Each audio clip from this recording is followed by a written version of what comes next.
Skema komputer beroperasi sistem input data ataupun output data.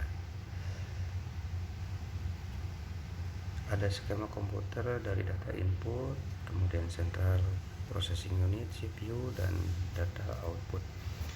Di sini kita kenal juga dengan model mesin. Pada sistem komputer ada CPU-nya, interrupt-nya, address translation, main storage, dan I/O channel. Struktur I/O juga ada synchronize dan asynchronous untuk lanjutannya. Skema komputer ada CPU yang kita kenal, ada yang primary untuk penyimpanan primer, yang utama control unit dan arithmetic, serta unit input, secondary storage, dan unit output. Perangkat keras I/O ada beberapa jenis. Ada perangkat penyimpanan berupa disk, transmisi, dua modem, dan perangkat antarmuka, screen atau keyboard dan mouse. Perangkat tersebut dikendalikan oleh instruksi I/O. Beberapa konsep yang umum digunakan adalah port atau bus untuk mengendali yang disebut dengan host adapter. Port mengkoneksikan supaya terjadi komunikasi dengan mesin. Bus juga berkoneksi yang menghubungkan beberapa perangkat menggunakan kabel-kabel. Pengendali ialah alat-alat elektronik yang berfungsi mengoperasikan port, bus, dan perangkat. Perangkat I/O dapat dibagi secara umum menjadi dua, perangkat blok dan perangkat karakter. Perangkat blok menyimpan 512 bytes sampai 30,768 bytes. Keuntungannya mampu membaca menulis setiap blok secara independen. Tipe lain adalah perangkat karakter, mengirim menerima sebarisan karakter.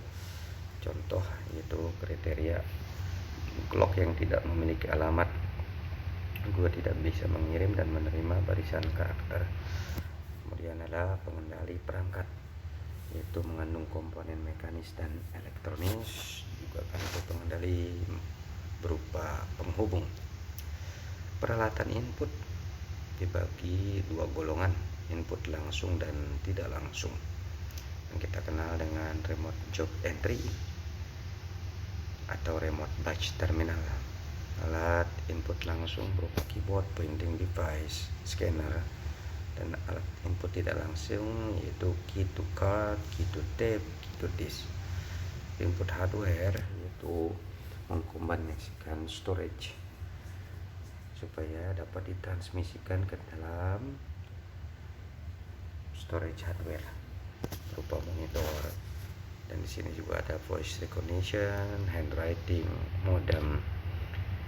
Alat-alat input yang kita kenal di sini adalah keyboard, mouse, dan di sini juga ada touchpad. Output device digolongkan menjadi 4 yang berupa tulisan, yaitu huruf, angka, simbol khusus, image dalam bentuk grafik atau gambar, suara bentuk lain dapat dibaca oleh mesin, dan peralatan output berupa hard copy dan soft copy. Ada printer, graph plotter, dan monitor.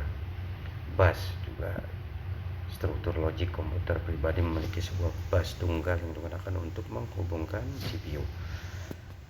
Terdiri dari dua pirantinya yang memuat sebagian besar elektronik dan bagian yang memuat piranti, misal disk drive. Tugas kontrol mengontrol semua piranti, memilah aliran.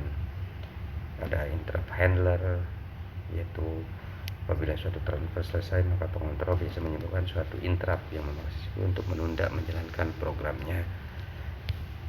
Ada macam-macam bus arbiter, bus ISA, industri standar arsitektur, bus EISA, extend ISA, bus PCI, peripheral komponen interconnect. Modul dan fungsi modul, interface dengan CPU dan memori, interface ke satu atau lebih peripheral berfungsi untuk controlling komunikasi CPU device untuk berkomunikasi, data buffering, dan deteksi error. Langkah-langkah yaitu mengecek status, mengirim status, meminta transfer, mengambil data, dan seterusnya. Ada 3 metode terprogram, interrupt driven, dan direct memory access.